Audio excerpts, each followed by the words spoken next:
फिर से स्वागत है आप सभी लोगों का हमारे YouTube चैनल स्टडी समागम पर। दोस्तों आज के इस वीडियो में भी मैं आप सभी के लिए हमेशा की तरह कुछ खास और महत्वपूर्ण अपडेट देने वाला हूं। बस दोस्तों आप लोग वीडियो में अंत तक बने रहना। साथियों आज के इस वीडियो में हम चर्चा करेंगे प्रदेश के मुख्यमंत्री भजनलाल शर्मा जी की कुछ नई योजनाओं के विषय में तथा कुछ पुरानी योजनाओं के बारे में। जी हाँ साथियों, आज के इस वीडियो में पेंशनधारियों के लिए कुछ खास और महत्वपूर्ण अपडेट लेके आया हूँ।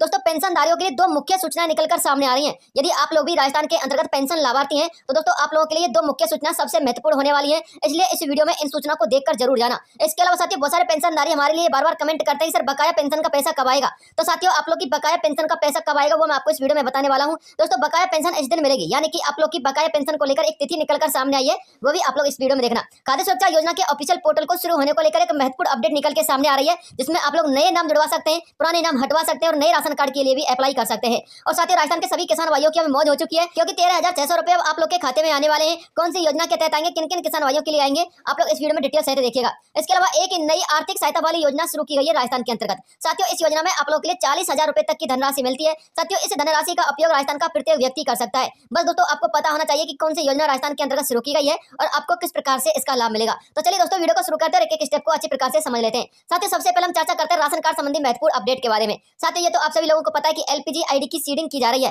तो दोस्तों यदि आप लोगों के लिए एलपीजी आईडी निकालनी है और आप लोग अपने मोबाइल से निकालना चाहते हैं तो साथियों इसके संबंध में मैंने आप लोगों के लिए एक अलग से वीडियो बना रखा है। उस वीडियो का लिंक इस वीडियो के डिस्क्रिप्शन बॉक्स में डाल दूंगा, वहां से क्लिक करके आप लोग अपने मोबाइल से ही एलपीजी आईडी निकाल सकते हैं और राशन डीलर के पास जाकर के उसको लिंक भी करवा सकते हैं। लेकिन साथ ही एक सबसे महत्वपूर्ण अपडेट निकल के सामने आ रही है राशन कार्ड योजना को लेकर। दोस्तों ये अपडेट शायद ही आपको पता होगी, क्योंकि ये एकदम लेटेस्ट और नवीनतम अपडेट है। आपको बताना चाहूंगा राजस्थान के अंतर्गत जितने भी श्रम कार्डधारी कैंडिडेट हैं उन सभी के लिए एक महत्वपूर्ण अपडेट और राशन कार्ड पोर्टल को लेकर एक खास अपडेट है। ई श्रम पोर्टल पर पंजीकृत श्रमिकों के राशन कार्ड की पहचान करने व जिनके राशन कार्ड नहीं बने हैं उनके राशन कार्ड बनवाए जाने हैं, यानी कि ऐसे लोग जिनके पास ई श्रम कार्ड है और उनके पास राशन कार्ड नहीं है। तो दोस्तों अब आप लोगों के लिए राशन कार्ड बनाए जा रहे हैं, यानी कि आप लोगों के लिए पोर्टल शुरू हो चुका है। अब आप लोग कहेंगे सर ई मित्र के पास जाकर आपको आवेदन करना या फिर नहीं। देखिए साथियों आप लोग ई मित्र के पास जाकर आवेदन मत करना, और नहीं साथियों ई मित्र वाला कैंडिडेट आप लोग के राशन कार्ड को खाद्य सुरक्षा योजना से लिंक कर सकता है, क्योंकि हमारे बहुत सारे ई श्रम कार्डधारी कैंडिडेट ऐसे हैं जिनके पास राशन कार्ड तो है लेकिन उनका राशन कार्ड खाद्य सुरक्षा योजना में लिंक नहीं है। तो दोस्तों आपको बताना चाहूंगा आप लोगों के लिए आपके क्षेत्र के आसपास का कोई राशन डीलर आप लोगों को संपर्क जरूर करेगा, क्योंकि खाद्य सुरक्षा विभाग ने यह अभियान जारी कर दिया है। जिन लोगों के पास ई श्रम कार्ड है लेकिन राशन कार्ड नहीं है या फिर उनको राशन नहीं मिलता है, उन सभी को अब राशन डीलर कॉन्टैक्ट करने वाले मोबाइल नंबर के माध्यम से, जी हाँ आपको कभी भी कॉल आ सकता है। यदि कॉल आता है तो आप लोग उस राशन डीलर से संपर्क कर लीजिएगा, अपना ई श्रम कार्ड राशन कार्ड से लिंक करवा लेना, और यदि आपका राशन कार्ड नहीं बनाए तो राशन कार्ड भी बनवा लेना। इसके अलावा आपको बताना चाहूंगा आपके क्षेत्र का राशन डीलर आपको कॉल नहीं करेगा, इस बात को भी जान लेना। आपके क्षेत्र के अलग यानी कि दूसरे क्षेत्र का राशन डीलर आपको कॉल करेगा। साथियों ऐसा इसलिए किया गया है ताकि कोई भी राशन डीलर किसी भी प्रकार का भेदभाव या फिर पक्षपात न करे। हालांकि साथियों यह योजना अभी राजस्थान के सभी जिलों में शुरू नहीं हुई है। जयपुर, जोधपुर, भीलवाड़ा और उदयपुर जैसे बड़े बड़े जिलों में इसको शुरू किया गया है। कुछ एक छोटे जिले ऐसे जिनमें इसको शुरू कर दिया गया है, लेकिन साथियों सभी के लिए ये संपर्क नहीं साधे जा रहे हैं, यानी कि अभी आपको थोड़ा सा और इंतजार करना होगा। 2 से लेकर 3 महीने का समय लग सकता है। तो साथियों इसी के संदर्भ में ये अपडेट थी। इसके अलावा दोस्तों यदि कोई नई अपडेट आएंगे तो तुरंत वीडियो प्रोवाइड करवा दूंगा राशन कार्ड अपडेट को लेकर। अब बात करते हैं साथियों राजस्थान के किसान भाइयों को लेकर कौन सी महत्वपूर्ण सूचना आ रही है। देखिए साथियों यदि आप लोग राजस्थान के किसान हैं और आप लोगों ने भी मुआवजा नीति के तहत मुआवजा को क्लेम किया था अपनी फसल को लेकर, तो साथियों आपको बताना चाहूंगा 2022-23 का जो मुआवजा है ना वो आप लोग के खाते में ट्रांसफर हो चुका है। 13,600 रुपए आप लोग के खाते में आए हैं। और साथियों जो 2024-25 का मुआवजा है वो साथियों आप लोग के लिए जनवरी-फरवरी के आसपास देखने को मिलेगा। इसके अलावा साथियों जिन किसान भाइयों के लिए मुआवजा का पैसा नहीं मिला है उनके संदर्भ में भी एक विशेष अपडेट है, वो भी देखिएगा। लेकिन इससे पहले आप लोग ये जान लीजिएगा कृषि विभाग की योजनाओं की समीक्षा बैठक की गई थी और इस साल किसानों को मिलेंगे 5500 फार्म पॉन्ड। जी हाँ साथियों, यानी कि 5500 फार्म पॉन्ड के पैसे भी मिलेंगे। इसके अलावा किसानों की और भी बहुत सारी महत्वपूर्ण योजनाएं आप लोग इस आर्टिकल के माध्यम से पढ़ सकते हैं, और उन योजनाओं के द्वारा भी आप लोगों के लिए पैसा दिया जाता है जो हमारे किसान भाई उनके लिए, तो वो पैसा आप लोग के लिए मिल जाएगा, लेकिन पहली वर्षगांठ पर मिलेगा। साथ ही प्रदेश के मुख्यमंत्री भजनलाल शर्मा जी अपनी सरकार की पहली वर्षगांठ मनाने जा रहे हैं, जिसमें राजस्थान के किसान भाई को कुछ बड़ी सौगातें देखने को मिलेंगी। इसके अलावा साथ ही यदि आप लोगों के लिए फसल बीमा का मुआवजा अभी तक नहीं मिला तो आपको बताना चाहूंगा फसल बीमा मुआवजे की मांग को लेकर कृषि मंत्री जी को ज्ञापन सौंपा गया है, यानी कि जो राज्य के कृषि मंत्री हैं उनके लिए ज्ञापन सौंपा गया है, क्योंकि ये जो मुआवजे की राशि थी ना वो अधिकांश किसानों के लिए नहीं मिल पाई है, यानी कि कुछ एक किसानों के लिए मिल पाई है और हमारे बहुत सारे किसान भाई ऐसे जिनको पेमेंट ही नहीं मिला है। तो दोस्तों आपको बताना चाहूंगा कृषि मंत्री जी के लिए ज्ञापन दिया जा चुका है। कुछ नए अपडेट आ सकते हैं आप लोग के मुआवजा राशि को लेकर, या फिर साथ ही कुछ नए निर्देश आ सकते हैं। जैसे कोई अपडेट आएगा मुआवजा को लेकर या फिर कोई नियम संशोधन आएगा तो वो मैं आपको तुरंत वीडियो के माध्यम से प्रोवाइड करवा दूंगा। चैनल को सब्सक्राइब कर लेना, पल पल की अपडेट आप लोगों तक यदि पहुंचानी है तो। इसके अलावा साथ यदि आप लोग इस आर्टिकल को पढ़ना चाहते हैं तो वीडियो को पॉज करके पढ़ लेना। इस आर्टिकल के संबंध में यही अपडेट है जो मुझे आप लोगों तक पहुंचानी थी 2022-23 वाली मुआवजे की राशि को लेकर, ठीक है ना। अब बात करते हैं साथियों आप लोग की एक सबसे महत्वपूर्ण योजना जो कि आप लोग की आर्थिक सहायता वाली योजना है। देखिए साथियों, यदि आप लोग एक किसान है तो आप लोग के पास पशु जरूर होंगे, या तो भेड़ होगी, बकरी होगी, गाय होगी, भैंस होगी, ऊंट होंगे, इस प्रकार के कोई ना कोई पशु तो आपके पास होंगे। यदि आप किसान नहीं है फिर भी आप लोग पशु रखते हैं तो अच्छी बात है, ठीक है ना। तो दोस्तों आपको बताना चाहूंगा, यदि आप लोग राजस्थान के नागरिक हैं और आपके पास कोई भी एक पशु है, मैं एक पशु की बात कर रहा हूँ, यदि आपके पास बहुत सारे पशु है तो अच्छी बात है, लेकिन यदि आपके पास कोई भी एक पशु है तो आप लोग उस पशु का बीमा करवा सकते हैं। और बीमा साथियों आप लोग का बिल्कुल फ्री में किया जाएगा, एक भी पैसा नहीं लगेगा, आप लोग के जन आधार से आपका बीमा हो जाएगा। बस दोस्तों आपको क्या करना है, जो कृषि विभाग आप लोग के लिए बीमा की ऑफिशियल वेबसाइट लॉन्च करने वाला है, उसी वेबसाइट पे विजिट करना और वहां से आपको फॉर्म डाल देना है। देखिए पूरा डिटेल आप लोग पढ़िएगा।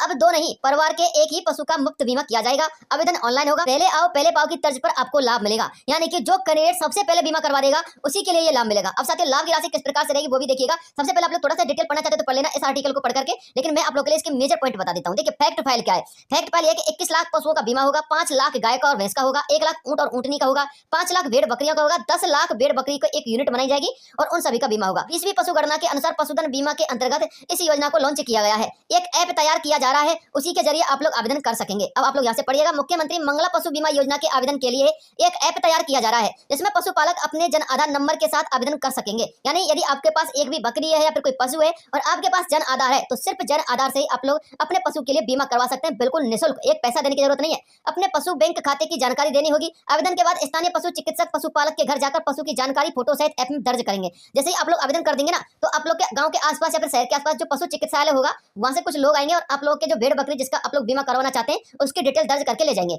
पशु की 21 दिन के बाद 1 वर्ष तक मृत्यु होने पर 40,000 रुपए का मुआवजा दिया जाएगा और जल्द ही इसके आवेदन शुरू होने वाले हैं। जैसे ही आवेदन शुरू होंगे तुरंत वीडियो के माध्यम से अपडेट दे दूंगा, बस चैनल को सब्सक्राइब कर लेना और हिस्सा बन जाना। तो साथियों आप लोग के लिए 40,000 रुपए तक की धनराशि मिलेगी यदि आप लोग बीमा करवा लेते तो किसी भी प्रकार का कोई भी बीमा करवा सकते हो आप, ठीक है ना, किसी भी पशु का। तो दोस्तों सबसे महत्वपूर्ण अपडेट थी। अब बात करते हैं साथियों राजस्थान पेंशनधारियों को लेकर एक खास अपडेट। देखिए साथियों हमारे राजस्थान पेंशनधारियों को लेकर 2 महत्वपूर्ण सूचनाएं निकलकर सामने आ रही है। पहले आप लोग 2 मुख्य सूचनाएं जान लीजिएगा, उसके बाद बकाया पेंशन को लेकर बात करेंगे। देखिए साथियों राजस्थान के जितने भी पेंशनधारी हैं, भले वो विधवा कैंडिडेट हो, वृद्धा कैंडिडेट हो या फिर कृषक वृद्धजन कैंडिडेट हो, सभी पेंशनधारियों के लिए एक सख्त निर्देश दिए गए हैं। साथियों पेंशनर्स पेंशन पोर्टल पर पैन नंबर अपडेट जरूर करवाएं। जी हां साथियों, यदि आप लोग वार्षिक सत्यापन करवाना चाहते हैं और आप एक पेंशनधारी हैं तो आप लोगों को क्या करना है, अपना जो पैन कार्ड बना हुआ है आपका, उस पैन कार्ड को अपडेट जरूर करवा लेना है पोर्टल पर, पेंशन के पोर्टल पर, ठीक है ना। यदि आप लोगों ने वार्षिक सत्यापन करवाते समय पैन नंबर को अपडेट नहीं करवाया तो आप लोग की पेंशन रोक दी जाएगी, अगले महीने की पेंशन नहीं आएगी। ये सख्त निर्देश दिए गए हैं। बहुत सारे लोग क्या कर रहे हैं, पेंशनधारी अपना वार्षिक सत्यापन करवा रहे हैं लेकिन अपने पैन कार्ड को अपडेट नहीं करवा रहे हैं। यदि आपको पैन कार्ड अपडेट नहीं करवाना है तो दोस्तों आप लोग ऐसा कर सकते हैं, जो आपका आधार कार्ड है ना,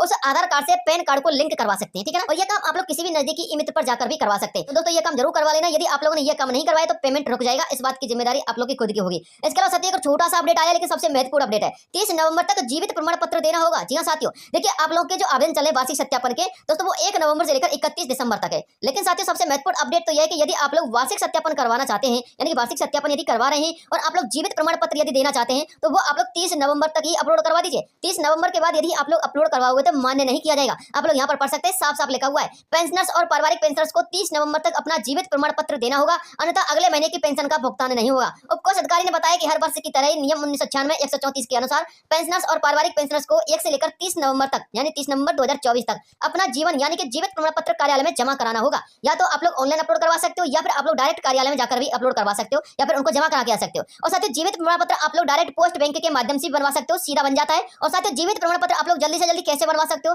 और तुरंत ऑनलाइन कैसे करवा सकते हो उसके संबंध में मैंने आपको एक अलग से वीडियो बना रखा है, उस वीडियो का लिंक भी आपको इस वीडियो के डिस्क्रिप्शन बॉक्स में डाल दूंगा, ठीक है ना। तो दोस्तों ये आप लोगों के लिए सबसे महत्वपूर्ण और 2 मुख्य सूचनाएं थी जो मुझे आप लोगों तक पहुंचानी थी राजस्थान के सभी पेंशनधारियों को। अब बात करते हैं साथियों बकाया पेंशनधारियों की। देखिए साथियों अधिकांश पेंशनधारी को पेमेंट तो आ चुका है, ठीक है ना, लेकिन हमारे कुछ एक जिलों के पेंशनधारी ऐसे हैं जिनका 2 या 3 महीने का पेमेंट अभी बकाया है। देखिए साथियों कुछ एक जिलों का रह भी चुका था क्योंकि उनके लिए पेमेंट नहीं पहुंचा था, यानी कि बजट नहीं पहुंचा था उन जिलों में, ठीक है ना। तो आप लोग निश्चिंत रहिएगा, सिर्फ आपका ही बकाया नहीं है, आपके संग संग बहुत सारे लोगों का बकाया है। लेकिन साथियों आपको बताना चाहूंगा यदि आप लोगों का बिल जनरेट हो चुका है, सितंबर का हो चुका है, अक्टूबर का हो चुका है या फिर जुलाई अगस्त का हो चुका है और आपका पेमेंट नहीं आया है तो दोस्तों अब आप लोग के पेमेंट आने की एक तिथि बताई गई है, संभावित तिथि। मैंने आपको पिछले कई वीडियो में भी बताया था। साथियों आपका पेमेंट 15 से लेकर 20 तारीख के मध्य ट्रांसफर करने की पूरी संभावना बताई जा रही है, क्योंकि साथियों पिछली बार भी कई बार देखा जा चुका है कि 15 तारीख के बाद ही पेंशन का पेमेंट ट्रांसफर होता है और मैंने आपको पिछले कई वीडियो में प्रूफ भी दिए थे। तो दोस्तों आप लोग 15 तारीख तक तो वेट कीजिएगा, 15 तारीख तक तो आपका पेंशन का पेमेंट नहीं आएगा, लेकिन इतना मैं डेफिनेटली कह दे रहा हूं 15 तारीख आने के बाद ही पेंशन का पेमेंट आना शुरू हो जाएगा। मैं आपको विद प्रूफ बताने वाला हूं, आप लोग निश्चिंत रहिएगा। और एक बात और है साथियों, यदि आप लोगों का पेमेंट नहीं आया और बिल जनरेट हो चुका है तो आप लोग अपना status time to time check करते रहिएगा, ठीक है ना, क्योंकि मैंने कल एक पेंशनधारी का स्टेटस चेक किया था साथियों, उसका अक्टूबर का पेमेंट आया। जी हां मैं आपको बिल्कुल सही बता रहा हूं, अक्टूबर का पेमेंट आया है और लगभग 5 नवंबर को उसका पेमेंट आया था, ठीक है ना। तो दोस्तों उसका भी स्टेटस मैं आपको अगले वीडियो में बता दूंगा, लेकिन आप लोग ध्यान में रखना, स्टेटस चेक करते रहना। तो साथियों 15 नवंबर के बाद ही आप लोग का पेमेंट आएगा, थोड़ा सा धैर्य और बना के रखिएगा, पेमेंट जरूर आएगा, आप लोग विश्वास कीजिएगा, बस आप लोग अपने वार्षिक सत्यापनों को अच्छी प्रकार से करवाना। तो मिलता हूं नेक्स्ट वीडियो में, तब तक के लिए।